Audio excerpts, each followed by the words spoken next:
No hay mayor protección a nuestro alcance que vivir en el amor de Dios.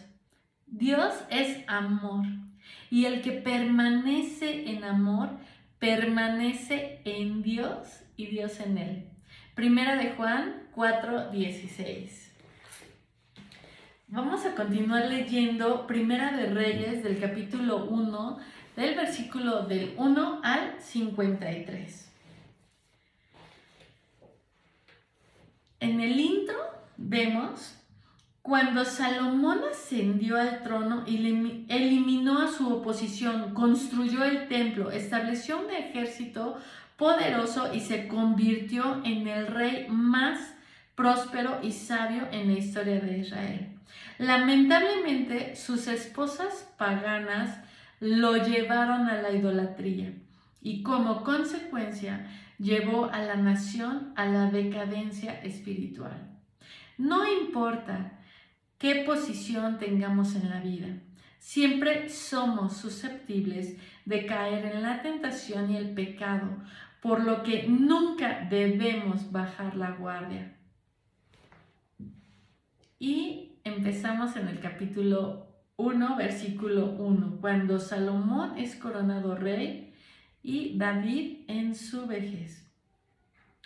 El rey David era ya muy anciano y por más frazadas que le ponían, no podía entrar en calor. Así que sus consejeros le dijeron: busquemos a una joven virgen que lo atienda y lo cuide, mi señor.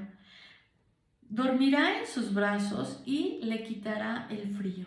Entonces buscaron a una muchacha hermosa por toda la tierra de Israel y encontraron a Abisag de Sunem y se la llevaron al rey. La joven era muy hermosa, cuidaba al rey y lo atendía, pero el rey no tuvo relaciones sexuales con ella. Vamos a leer la descripción de estos versículos. El primer libro de Reyes comienza con Israel siendo un reino unido, glorioso y centrado en Dios.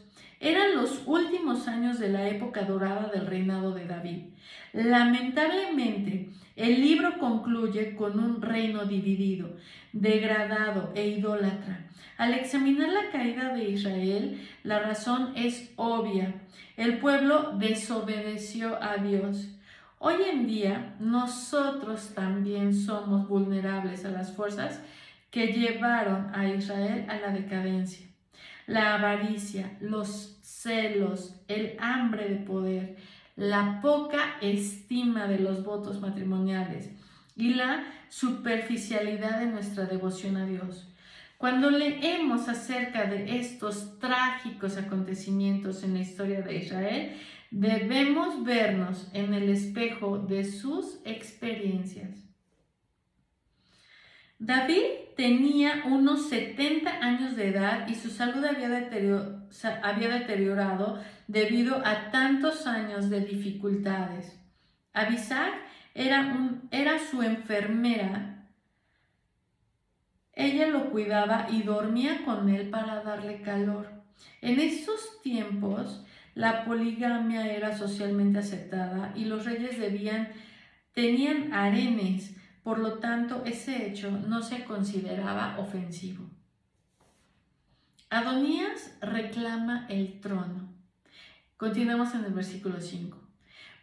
Por ese tiempo, Adonías, hijo de David, cuya madre era Agit, comenzó a jactarse diciendo: voy a proclamarme rey. Así que consiguió carros de guerra con sus conductores y reclutó 50 hombres para que corrieran delante de él. Ahora bien, su padre, el rey David, jamás lo había disciplinado, ni siquiera le preguntaba: ¿por qué haces esto o aquello? Adonías había nacido después de Absalón y era muy apuesto. Adonías se apoyó en Joab, hijo de Sarvia, y en el sacerdote Abiatar, y ellos aceptaron ayudarlo a llegar a ser rey. Sin embargo, el sacerdote Sadoc y Benaía, hijo de Joiada, junto con el profeta Natán, Simei, rey, y la guardia personal de David se negaron a ayudar a Adonías. Adonías se dirigió a la peña de Zoelet, cerca del manantial en Rogel, y allí sacrificó ovejas, ganado y terneros engordados. Invitó a todos sus hermanos, los demás hijos del rey David, y a todos los funcionarios reales de Judá, pero no invitó al profeta Natán, ni a Benaía, ni a la guardia personal del rey, ni a su hermano Salomón. Entonces Natán fue a ver a Betsabé, la madre de Salomón, y le preguntó: ¿no te has enterado de que el hijo de Agit, Adonías, se proclamó rey y nuestro señor David ni siquiera lo sabe? Si deseas salvar tu vida y la de tu hijo Salomón, sigue mi consejo. Ve ya mismo a ver al rey David y dile: mi señor el rey, ¿acaso no me hiciste un juramento cuando me dijiste: definitivamente tu hijo Salomón será el próximo rey y se sentará en mi trono? Entonces, ¿por qué Adonías se ha proclamado rey? Y mientras tú aún estés hablando con el rey, yo llegaré y confirmaré todo lo que le has dicho. Entonces Betsabé entró en la habitación del rey David. David era ya muy viejo y Abisag lo cuidaba y se inclinó ante él. ¿En qué puedo ayudar?, le preguntó el rey. Ella le contestó: mi señor, usted hizo un juramento delante del Señor su Dios cuando me dijo: te aseguro que tu hijo Salomón será el próximo rey y se sentará en mi trono. Sin embargo, Adonías se proclamó rey y mi señor el rey ni siquiera se ha enterado. Ha sacrificado gran cantidad de ganado, terneros engordados y ovejas, y ha invitado a todos los hijos del rey a la celebración. También invitó al sacerdote Abiatar y a Joab, comandante del ejército, pero no invitó a su siervo Salomón. Y ahora, mi señor el rey, todo Israel está esperando que usted anuncie quién será el próximo rey. Si no toma alguna medida, mi hijo Salomón y yo seremos tratados como criminales en cuanto mi señor el rey haya muerto. Mientras ella aún hablaba con el rey, llegó el profeta Natán. Los funcionarios del rey le informaron: el profeta Natán está aquí y quiere verlo. Entonces Natán entró y se inclinó ante el rey con el rostro en tierra y le preguntó al rey: mi señor el rey, ¿ya has decidido que sea Adonías el próximo rey que se siente en tu trono? Hoy él sacrificó gran cantidad de ganado, terneros engordados y ovejas, e invitó a todos los hijos del rey a la celebración. También invitó a los comandantes del ejército y al sacerdote Abiatar. Ahora están festejando y bebiendo con él y gritan: ¡que viva el rey Adonías! Pero a mí no me invitó ni al sacerdote Sadoc, ni a Benaía, ni a tu siervo Salomón. ¿Acaso mi señor el rey ha hecho esto sin informar a ninguno de sus funcionarios acerca de quién sería el próximo rey? Vamos a leer la descripción antes de continuar en el versículo. Adonías decidió tomar posesión del trono sin el consentimiento de David. Adonías sabía que Salomón y no él era el favorito de David para reemplazarlo. Por eso no invitó a Salomón ni a los consejeros leales de David cuando se proclamó rey, pero sus malvados planes no tuvieron éxito. Adonías se llenó de orgullo y trajo sobre sí su propia derrota. Hombres temerosos de Dios como David y Samuel fueron capaces de dirigir a la nación, pero tuvieron problemas dirigiendo a sus familias. Los líderes que temen a Dios no pueden descuidar la salud espiritual de sus hijos. No deben pensar que sus hijos heredarán su fe o que la obtendrán por orden de ellos. Desarrollar Un carácter moral y espiritual toma tiempo y requiere constante atención y disciplina. David sirvió bien a Dios como rey, pero es evidente que como padre decepcionó muchas veces a sus hijos y a Dios. No permita que su servicio a Dios consuma tanto de su tiempo y energía que tenga que descuidar otras responsabilidades que Dios le ha dado.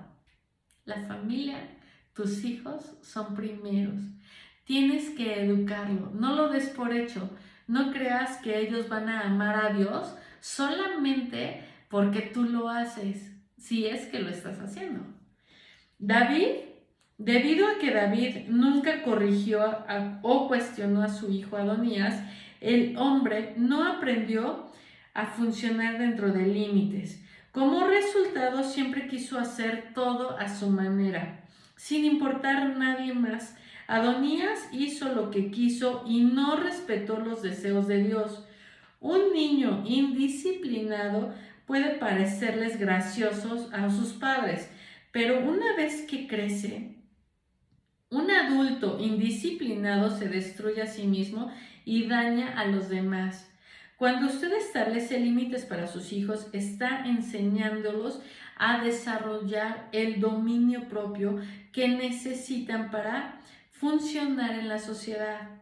Discipline a sus hijos con cuidado mientras sean jóvenes para que lleguen a ser adultos autodisciplinados.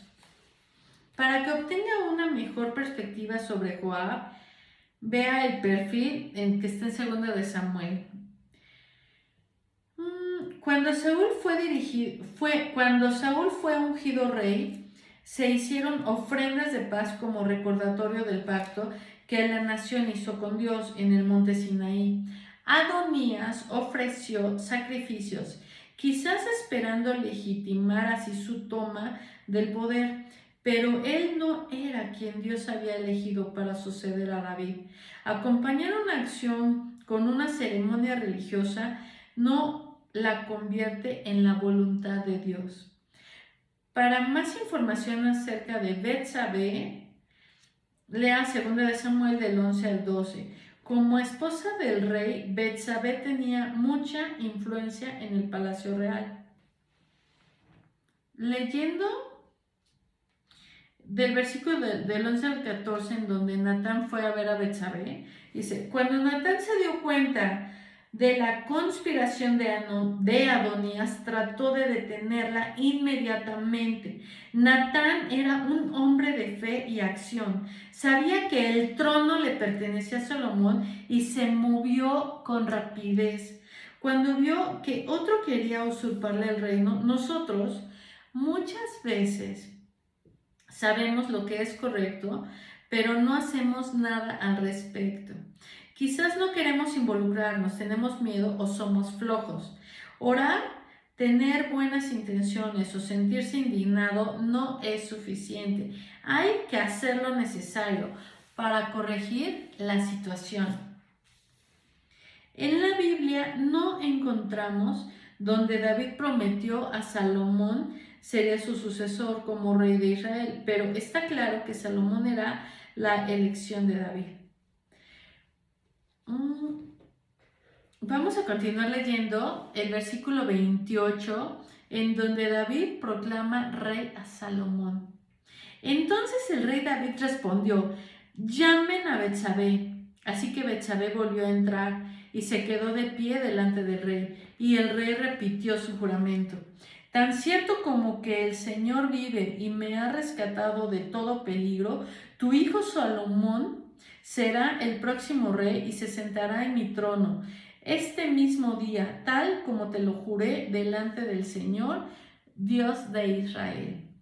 Entonces Betsabé se inclinó ante el rey con el rostro en tierra y exclamó: que viva para siempre mi señor, el rey David. Entonces el rey David ordenó: llamen al sacerdote Sadoc, al profeta Natán y a Benaía, hijo de Joiada. Cuando ellos llegaron a la presencia del rey, él les dijo: lleven a Salomón y a mis funcionarios hasta el manantial de Gijón. Salomón irá montado en mi mula. Una vez allí, el sacerdote Sadoc y el profeta Natán lo ungirán rey de Israel.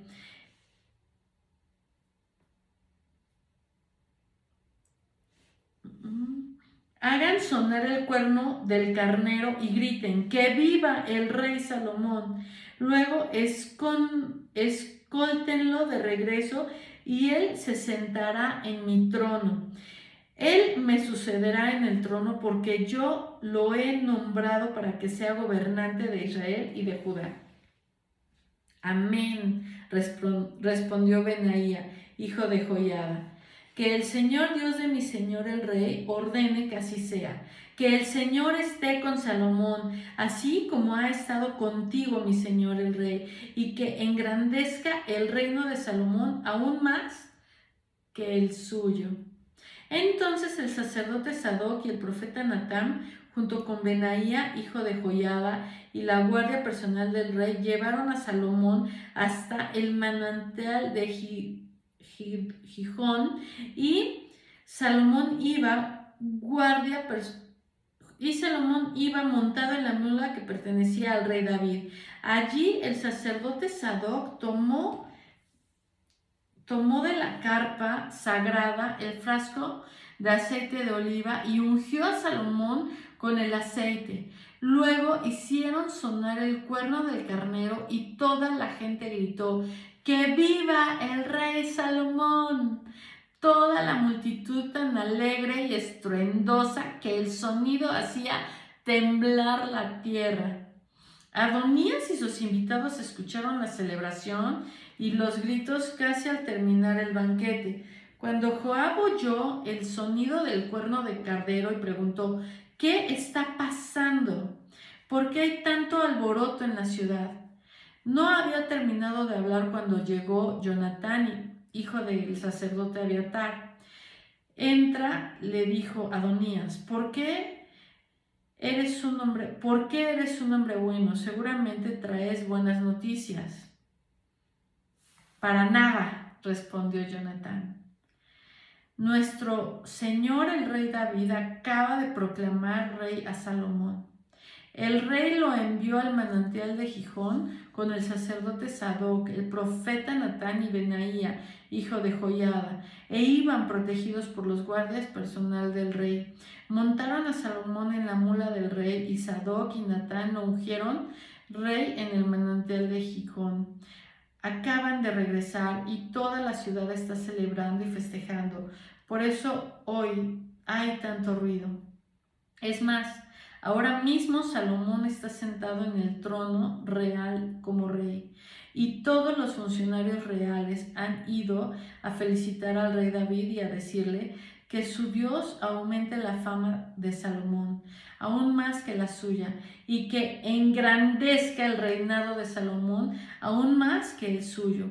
Entonces el rey inclinó la cabeza en adoración mientras estaba en su cama y dijo, alabado sea el Señor Dios de Israel, quien el día de hoy ha escogido a un sucesor que se siente en mi trono, mientras yo aún vivo para presenciarlo. Entonces todos los invitados de Adonías, presos de pánico, saltaron de la mesa del banquete y se dispersaron velozmente.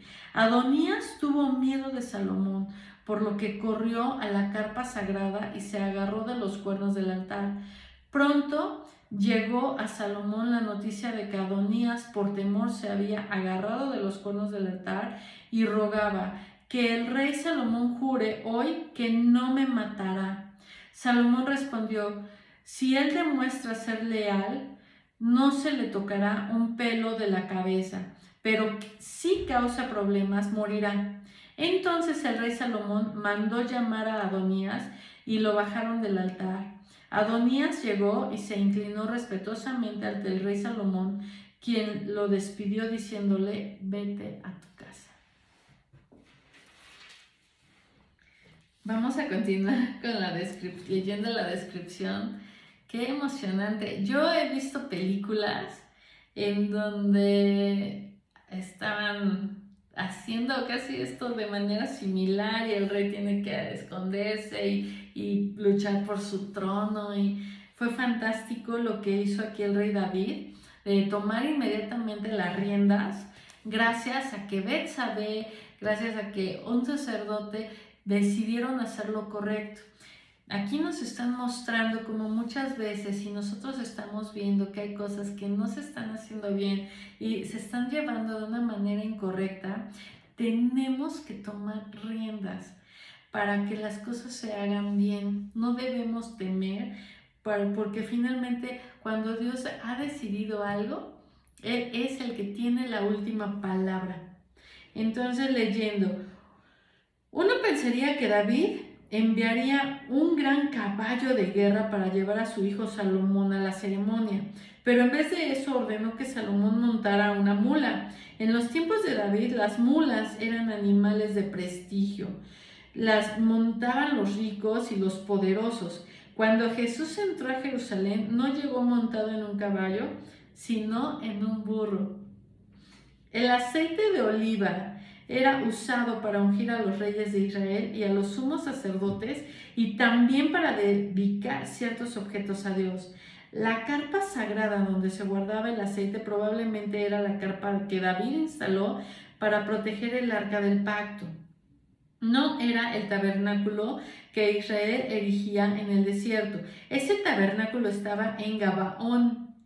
La receta y los usos del aceite sagrado se encuentran en Éxodo 30, 22, 33. Para más información sobre la unción, vea 1 de Samuel 10, 1 y 16, 13, las notas, las descripciones que leemos en la parte de abajo.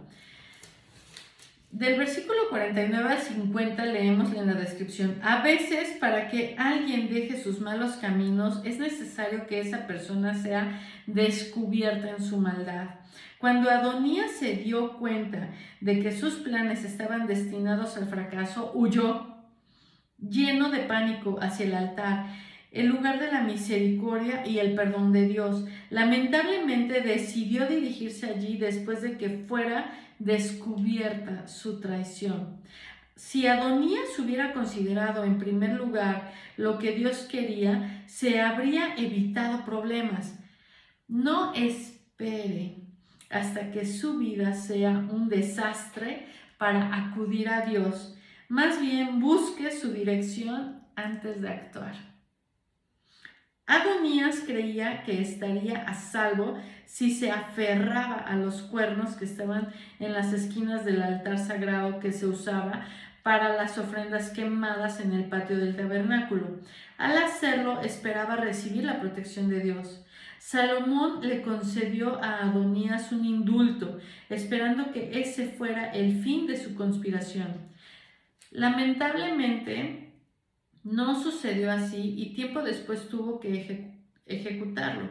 Cuando Joab se enteró de la ejecución de Adonías, huyó y se aferró a los cuernos del altar esperando recibir misericordia. Pero Salomón ordenó que lo ejecutaran allí mismo. Este castigo fue justo y apropiado para un asesino a sangre fría como Joab.